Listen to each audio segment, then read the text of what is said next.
Que le Seigneur vous bénisse. C'est le pasteur Arthur Moussaka pour la vidéo du jour. Je vais parler sur la frustration. Cette vidéo est un peu spéciale parce que je dédie ça à certaines personnes. La frustration.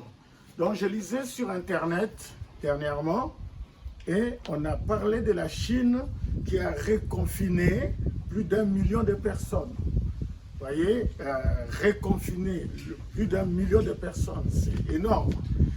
Alors, donc après avoir confiné les gens, déconfiné, on les a reconfinés encore parce qu'il y a eu des foyers de coronavirus. Et l'auteur a écrit ceci, il a dit, le reconfinement, c'est frustrant. Et ce mot a fait tilt dans ma tête. Alors, je voulais vous parler un peu sur ça, la frustration. Qu'est-ce que la frustration? La frustration, c'est un conflit émotionnel. La frustration, c'est-à-dire quand quelqu'un est frustré, cette personne développe un comportement, soit passif, c'est-à-dire que bon, il est frustré, il lâche tout, ou soit agressif vis-à-vis de l'auteur de la frustration. Vous voyez, je pense que vous avez bien saisi cela. Donc, c'est un comportement, c'est un conflit intérieur, c'est un conflit émotionnel. Et je sais que dans ce moment dans lequel nous sommes en train de passer, un moment très difficile avec le corona et les morts en pagaille et tout ça, et bon, bien entendu, tout le monde qui meurt actuellement, ce n'est pas du corona, mais il y a quand même beaucoup de morts, beaucoup de morts, et c'est un moment qui est très très frustrant. Je donne mes condoléances aux familles, à tous ceux qui ont perdu des membres de la famille, et que le Saint-Esprit vous console, parce que c'est lui qui est le consolateur, c'est lui qui est l'Esprit de vérité, qu'il vous console. Et vous savez, j'ai parlé ce matin avec le pasteur Panzou, un de nos vaillants pasteurs du message de Frère Branham. Et le pasteur Panzou a perdu sa femme, et c'est très très frustrant et ça nous fait vraiment mal. Je me rappelle que lui et sa femme, il y a quelque temps, ils étaient ici à Paris, ils étaient à Shalom Tabernacle, et je les avais fait venir, j'avais organisé, ils étaient avec nous, on a passé de très très bons moments, et voir comme ça que sa femme qui est partie, c'est très difficile. Et il a dit, pasteur, priez beaucoup pour moi, c'est vrai que s'il y a un moment où nous avons vraiment besoin de la prière, c'est en ce moment. Et lui spécialement, c'est très frustrant.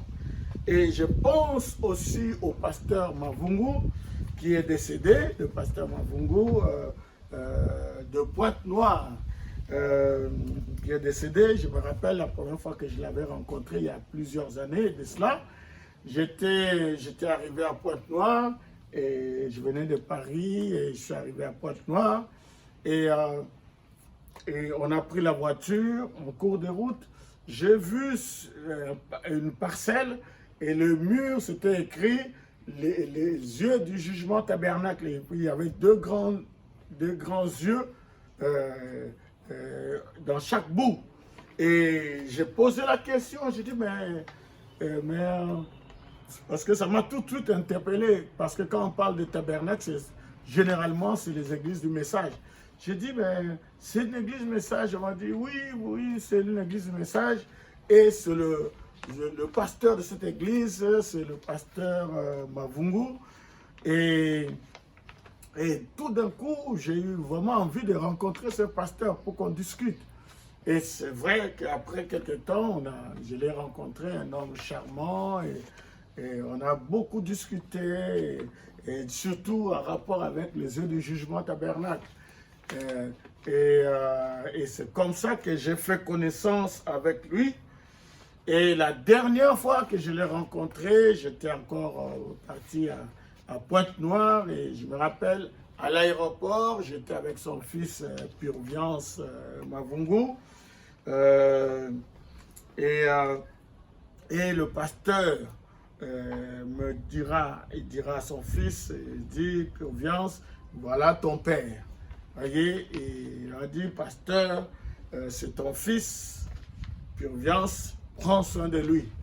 Et depuis tout ce temps-là, on est très très proche avec Mavungu. Il est pasteur, je suis pasteur, mais il me respecte beaucoup. C'est la raison pour laquelle il m'appelle toujours papa, papa, parce que il y a ce lien qui s'est tissé. Donc, c'est la dernière fois que j'avais vu son père. Il est décédé, paix à son âme. Il a fait le travail du Seigneur. Vraiment que le Seigneur puisse le recevoir dans son royaume là-bas. Alors, je vous laisse dire à Purviance mes condoléances. Je t'ai envoyé un mot. Je sais que c'est très très difficile actuellement, mais mes condoléances. Je vais aussi dire à ma fille Esther Osungu que le Seigneur te fortifie. Mes condoléances, papa est parti, mais que le Seigneur puisse vous fortifier. Et je vais aussi dire à ma fille Gracielle Mutombo que le Seigneur te fortifie aussi et que le Seigneur fortifie toute la famille et la maman et tout. Que le Seigneur vous fortifie. Vous savez, c'est des moments qui sont très très frustrants. Mais je vais terminer en lisant cette citation ici pour vous et pour tous ceux qui ont perdu les leurs. Dans Exposé de cet âge de l'Église, l'âge de l'Église de Smyrne, Frère Branham il dit ici, il dit ici, le Seigneur Dieu Tout-Puissant dit, je sais. Le voilà qui marche au milieu de son peuple. Le voici, le souverain berger du troupeau. Mais est-ce qu'il empêche la persécution? Est-ce qu'il retient la tribulation? Non, pas du tout. Il se contente de dire, je connais ta tribulation, je n'oublie absolument pas tes souffrances. Quelle pierre d'achoppement pour beaucoup de gens. Comme Israël s'est demandé si Dieu les aime réellement. Comment Dieu peut-il être juste et rempli d'amour alors qu'il reste là à regarder souffrir son peuple? C'est la question qu'il posait dans Malachie 1, 1 à 3. Oracle, parole de l'Éternel à Israël par Malachie. Je vous ai aimé, dit l'Éternel, et vous dites, en quoi nous as-tu aimés? Ésaïe n'est-il pas frère de Jacob, dit l'Éternel? Cependant, j'ai aimé Jacob et j'ai eu de la haine pour Ésaü. J'ai fait de ces montagnes une solitude, j'ai livré son héritage aux chacals du désert. Vous voyez, il, c'est-à-dire Israël, ne pouvait pas comprendre l'amour de Dieu. Il pensait que l'amour voulait dire de ne pas souffrir. Il pensait que l'amour, c'était d'être comme un bébé entouré de la sollicitude de ses parents. Mais Dieu dit que son amour est un amour électif. La preuve de son amour, c'est l'élection. Quoi qu'il arrive, son amour était prouvé par le fait qu'ils avaient été choisis pour le salut. Car Dieu vous a choisi pour le salut par la sanctification de l'esprit et la foi dans la vérité. Il peut vous livrer à la mort comme il a fait pour Paul. Ça, tous les gens du message doivent dire ça. Je répète cette phrase. Il peut vous livrer à la mort comme il avait fait pour Paul. Il peut vous livrer à la souffrance comme il l'a fait pour Job. C'est son privilège. Il est souverain. Mais tout cela a un but.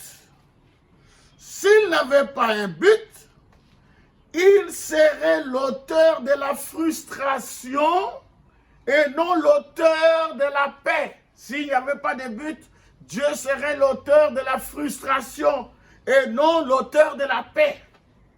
Son but, c'est qu'après avoir souffert un peu de temps, nous soyons perfectionnés, que nous soyons établis, fortifiés et affermis. Dieu n'est pas l'auteur de la frustration. Dieu a un plan, il a un but, il a un dessein.